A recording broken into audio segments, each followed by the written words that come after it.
Kakapasok lang, breaking news, shock ang lahat sa matinding buwelta ni Sen Amy Marcos. Ayan, syempre itong balitang ating matutunghayan ngayon ay nagmula kay Balitang Pinoy TV. At ito po ang inyong lingkod na si BT na magbibigay ng reaksyon at komento dito sa video na ating matutunghayan ngayon. At huwag na natin pagtagalin at sabay-sabay na natin panoorin ang laman ng video na hatid sa atin ni Balitang Pinoy TV at bibigyan natin ng reaksyon ng balitang ito. Pasok!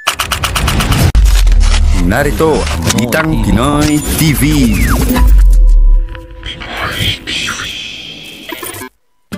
Magandang araw mga banateros. Ito pala ang dahilan. Ayan, syempre.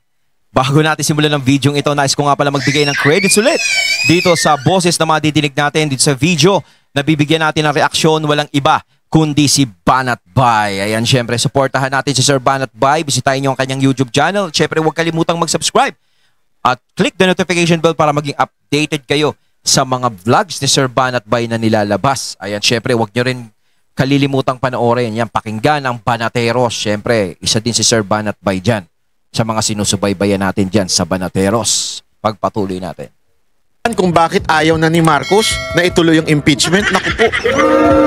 Mukhang... So, yun talaga yun. Ayaw na ni BBBM na ituloy ang impeachment kay VP Sara. Mukhang mapapahiya ho. Nako. Sa tingin ko, kaya ito ho mga kababayan, tila ho umaatras ng bayag ito si Marcos na ituloy ho ang impeachment. Pakinggan po natin ang bagong press ko noon, yung kanyang mong kapatid mismo. Nabubulol na ako sa iyo. Ayan. Na pagka pinag-uusapan si Marcos talaga nabubulol ako. Pero bago po mangyari ang mga ganyang klaseng usapan, ulitin lang po natin mga kababayan, baka naman pwede mag-subscribe na po kayo. Ayan, kasi syempre, sa mga nanonood, 52% hindi nakasubscribe. Pero alam nyo nakita ko yung statistics medyo umaangat na po ito. Marami na po ang nanonood na nakasubscribe. Pero kung maaari pa, yung iba pa, yung remaining na nanonood, baka naman pwede hong tayo mag-subscribe. Ayun. Okay, yan, okay. Sabi ko nga, mag-subscribe kayo kay Sir Banat Bay. Siyempre, supportahan din natin yan. No? Anyway, pag-usapan po natin ito Kasi alam nyo, may punto. May punto si Amy ngayon May punto si Amy. Ayan. Tama si Amy dito ayan Sabi ko naman sa inyo, pag tama, palakpakan, pag mali, banatan. Yung mga Aminatics, palakpak ka na. Ito na. Pag-usapan po natin Ito sa tingin ko, tama din yung sinabi niya dito kaya medyo, kung mapapansin ninyo, may sinabi nga si Dilima Sabi ni Dilima, kung ayaw niya pala, sana hindi na lang siya nagsalita. Sabi ni Dilima kay Marcos, kung ayaw niya pala, sana hindi na lang siya nagsalita pa kasi para hindi mix ang pinapahatid na mensahe sa taong bayan. Alam mo, hindi mix ang pinapahatid ni Marcos sa taong bayan. Talaga pong ayaw na niya. Alam niyo kung bakit? Eto kasi pakinggan natin. Mismo yung admin, sa palagay ko, interesado na mawalang visa na yan. Kasi kinakabahan din na matalo. Aminin natin. Di ba mas mahirap, mas nakakahiya kapag nagkaroon ng paglilitis at matalo? Ang akin lamang, ang duda ko, hindi lamang ang sinasabi o tinatawag na mga Duterte ang interesado sa pag-dismiss. Ang pakiramdam ko, mismo ang administrasyon ay may mga grupo na nagsasabi na wag nang ituloy at baka mapahiya lang sa numero. Ayun. Ang linaw na lang sinabi ni Senator Amy. No, baka nga mamaya sa administrasyon at baka mapahiya lang. Siyempre, yung wala pa yung midterm election, yung impeachment na yan, talagang buong-buo sila dyan Halos lahat na, sige, ituloy yan, ituloy. Talagang tinutulak pa nila Talagang pinipressure pa nga yung Senado dati, di ba? Kaso nga lang, nung yung naging resulta ng midterm election ay hindi naging maganda para sa kanila, doon na nagbabago ang lahat. 'Di ba? Halos lahat ng mga gustong mag-ano kay BP Sara nawala sa linya. At syempre, yung pag-asa nila na makapasok yung senador diyan sa galing nga sa alyansa is hindi nangyari. Kaya ngayon, kung magkakaroon ng impeachment, yung trial na yan, syempre ilan yung nanalo sa Duterte, sa mga maka-Duterte. 'Di ba? May nakapasok na diyan. 6 tapos may mga nakaupo pa. 'Di ba? May mga nakaupo pa na kaalyado nila at isa pa meron din na katulad din ng isip nila, yung paniniwala nila na ayaw din bumoto ng impeach kay BP Sara. 'Di ba? Kumbaga, ayaw nilang matamasa yung pagkatalo na ipakita sa mga tao na natalo sila eh. Kasi kapag pinakita sa tao na natalo sila, parang inamin na nila na mahina na sila. Kumbaga ayaw nilang ipakita na humihina kami. Kasi dapat nga, 'di ba? Syempre, sorry sa salitang 'yon. No? Syempre dapat administration, 'di ba? Dapat malakas ang pakita mo eh. 'Di ba? Kailangan malakas, kaso nga lang kung matatalo ka diyan sa impeachment kay BP Sara, bakit? Diba? Parang pinakita natin parang ang hina na natin kasi eto talaga hindi natin natalo. At isa pa, doon nila malalaman na eto pala mas marami palang pumapabor kay Sara Duterte kaysa sa atin. Lalo nilang mapagtatanto kahit na alam naman nila sa sarili nila. No, kahit alam nila na kahit napagtantunan nila sa sarili nila na marami na talagang pumapabor kay BP Sara. Kaya nga sinasabi ko paulit-ulit, etong nabuo ni BP Sara na oposisyon ay napakatindi, napakatibay, napakalakas. 'Di ba? Halos dati may mga nagbubuo ng oposisyon pero hindi ganun kalakas ang impact. Halos parang dinadaan-daanan lang sila ng administrasyon. Pero eto yung oposisyon na kala mo isang administrasyon. Napakalakas. Yan. So parang sinasabi ni Aimee ngayon, mga kababayan, mapapahiya ho kasi kung itutuloy. Kasi tandaan ninyo, at least 1/3 of the House, ibig sabihin yung Senate, kung 24 ang Senado, abay kailangan po at least man lang 16 ang kailangan bumoto upang i-impeach si BP Sara Duterte. Mga kababayan, wala na po silang bilang na ganyan. Wala. Una-una, suicide yan sa kanilang mga karir kung boboto sila ng ganyan. Kaya nga, sinasabi dito ni Aimee. Kaya sinasabi ko, tama si Sir Banat Bay doon. Suicide sa karir yun. Di ba lalong-lalo na darating yung eleksyon ng 2028. Alam nila yung naging resulta nitong midterm election. So syempre, sa sarili nila ayaw nilang maulit. Ayaw namin maulit sa amin yun. Yung mga nakaupo ngayon, tapos yung tatakbo sa 2028, syempre ayaw nilang mangyari yun. Iingatan nila yun. Na kailangan hindi masira ang tingin sa amin ng mga tao kundi babagsak ang political career namin. Ano ba yung nagiging sanhi ng pagbagsak ng political career? Yun ang hinahanap nila ron. So dito nila nakita kapag kami nakisawsaw dito at talagang bumoto kami, naku, hindi namin alam ang magiging resulta nito. Kapag si Sara Duterte ba ma-impeach, ano magiging kinabukasan namin kung sakaling magkaroon ng eleksyon? Diba? At ang masama pa dyan, kung bumoto sila kay BP Sara ng impeach, pero nanalo pa rin si BP Sara, tagilid pa rin sila sa 2028. Siyempre, yung mga yan, iniingatan nila yung political career nila. Kumbaga mga bata pa yan, siyempre, tatakbo pa ng tatakbo yan. Kumbaga, hindi ka naman tumatakbo para panggigilan ka ng mga tao, para mura-murahin ka eh. Siyempre, tumatakbo ka para kunin yung tiwala ng mga tao kasi syempre gusto mong manalo. 'Di ba? Gusto mong manalo, kailangan kunin mo yung tiwala. Pag hindi mo nakuha yung tiwala ng tao at nagalit, hindi ka mananalo. Mukhang malabo at sinasabi niya talagang kaya siguro ayaw na rin ni Marcos kasi mapapaya sila. Mantakin mo, napaya ka na ng 2025, mapapaya ka pa ngayon, di ba? Gago! Nakakahiya naman sobra-sobra nun. At isa pa, hindi lang po yan. Ako meron pa akong ibang pananaw. At sigurado ako sa inyo, marami pa kayong pananaw. Hindi lang po yun. Kasi kung matatandaan ninyo, kahit po si BP Sara Duterte gusto nyo matuloy. Bakit? Siya yung dito siya yung delegates, pero bakit niya gusto matuloy? Baka merong pasabog. Hindi, sandali linawin natin. Alam mo naman, maraming tanga dyan eh. Kumbaga, yun din yung kinatatakutan, yung matinding pasabog ni BP Sara eh. Alam ko si BP Sara, meron talagang mga matitinding itinatago to, ayaw lang ilabas nito. No? Talagang pag pinitpit nyo si BP Sara, pag pinilit nyo, naku, baka mamaya isuka niya lahat yan. Naku, mayari kayo. Di ba? Kaya nga parang si BP Sara, nakikita natin, no? Siya lang yung i-impeach na talagang gustong-gusto niya talaga na pag-usapan niya, gusto niya ituloy. Kasi sa iba, yung mga, kung sa iba mangyayari yan, malamang ko nanginginig na sa takot eh. Malamang nagdadasal na wag nang matuloy itong impeachment na to. Pero si BP Sara talagang haharapin niya talaga. Gusto niya nga matuloy eh. Tsaka parang malaman din ni BP Sara kung sino-sino yung sa kanya eh. Di ba? Parang yun na rin ang magiging pagsubok niya sa lahat. Di ba?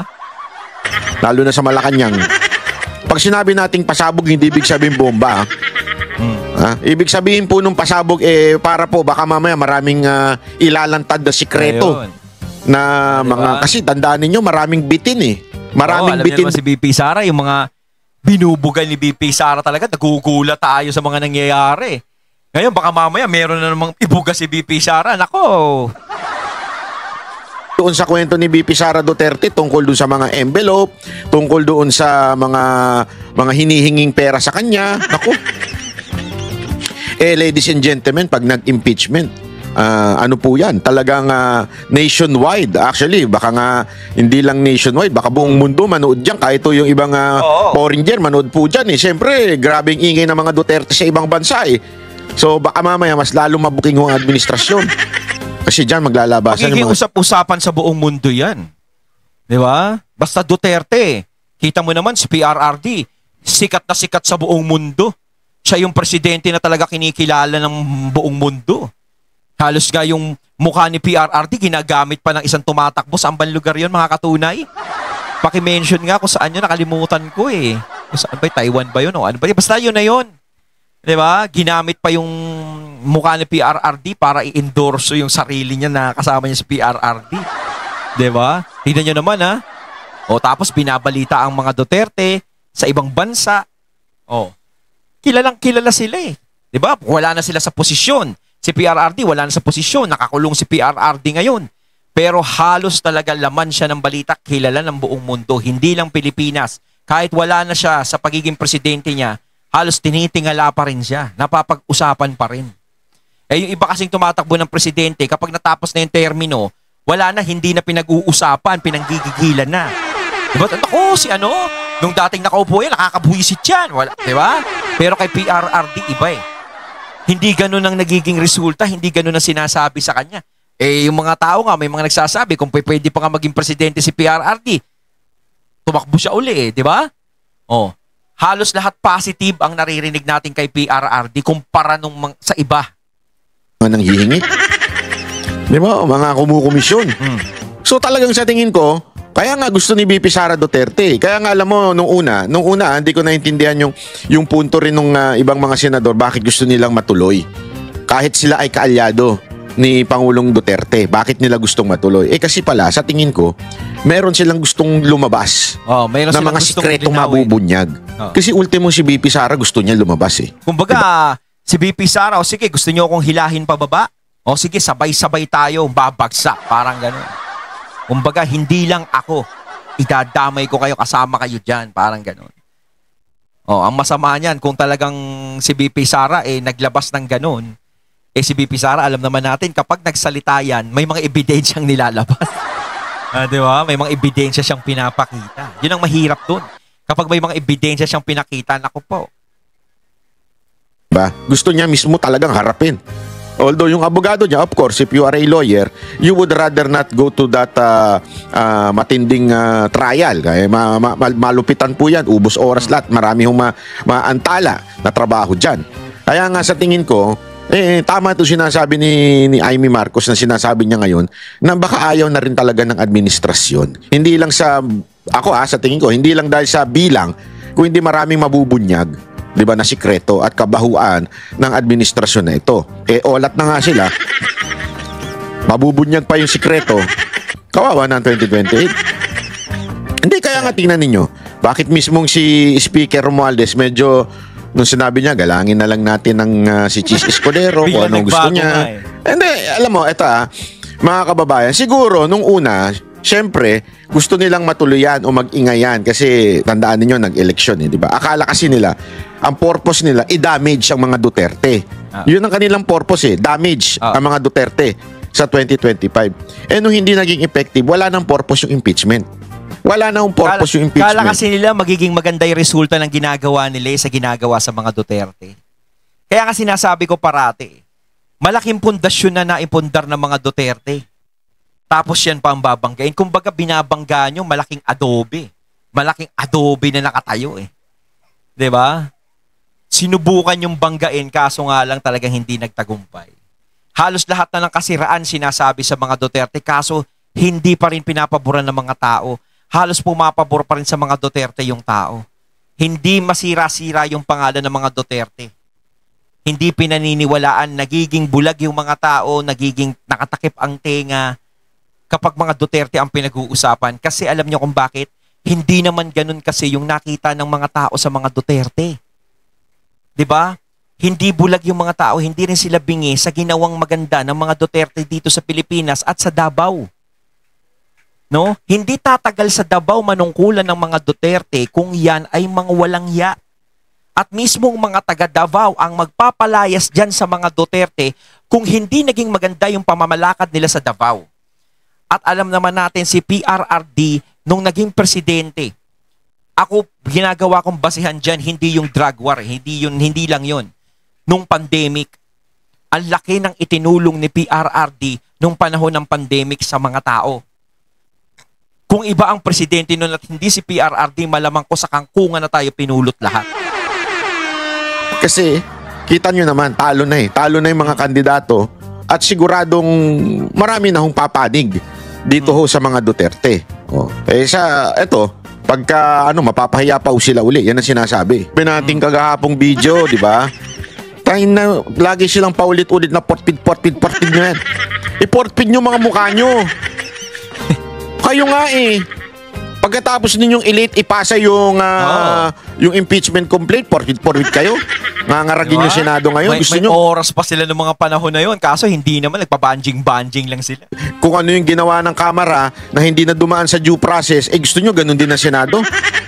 Tapos ang dahilan nyo... Parang kasing ang tingin nila sa Senado, parang... parang gusto nila mangyari sa Senado para mga walang utak, parang ganun. Parang, hindi. Gawin nyo yan, parang, huwag na kayo mag-isip. Basta kung ano yung sabihin namin, gawin nyo, parang ganun, no? Diyos ko naman. Hindi naman makakarating sa mga ganyang klaseng posisyon nila sa Senado kung talagang mga utak pulburon niyang mga yan. Diba? Porpid na yan? Yeah. Itong mga alam mo yung mga bobo, lalo na yung mga bobong vlogger nila Marcos, gamit sila ng gamit ng salitang porpid, di naman nila maintindihan. Alam mo, bobo eh.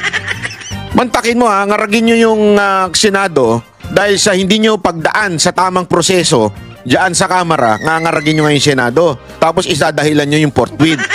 Mga gunggong pala kayo, kung binigay nyo sana ng 20th Congress yan, di mahaba ang panahon para talakayin yan. Di ba? Binadali ninyo. Bakit? Akala ninyo madadamage ang administrasyon ni Pangulong Duterte o yung kanyang mga kandidato, di ba? Wala. Ngayon, feeling ko, tama, mukhang may pakiramdam din na ako na ayaw na talaga ni Marcos eh. Hindi dahil sa ayaw niya. Ayaw niya dahil alam niya mapapahiya na siya. Di ba? Yun talaga yun eh. Mapapahiya ka talaga eh. Amantakin mo yung bilang ng Senado ngayon. Most of them talagang ayaw na rin sa pamamalakad mo. Tsaka halos nakikita naman natin talagang ang laki ng pag-asang manalo si BP Sara sa impeachment niya eh. Halos yung mga senador dyan, no? Huwag na natin i-mention uli pero alam natin kung sino yung papabor kay BP Sara dyan. Kaya yan, ilan na lang sip-sip dyan. Kaya gawin nyo na senador si Torre. Sobrang kasip-sipan niya kay Marcos. Mamaya, pag-usapan natin niya si Torre, meron tayo nilabas na reel. Kala ko, grabe. Yun, hindi yan pag-uusapan. Alam niya, magiging huwes ako eh. Hindi nga, ako nga inaawat eh. Dahan-dahan ka, mag-judge ko dyan. Ayun, natating natunghayan ng video na nagmula kay Balitang Pinoy TV. At syempre natunghayan natin ang boses na yan na binigyan natin ng reaksyon. Walang iba kundi si Banat Bay. Kayo mga katunay na masasabi niyo tungkol dito. Comment lang po kayo sa comment box. So once again, I'm BT and I'm out. Peace.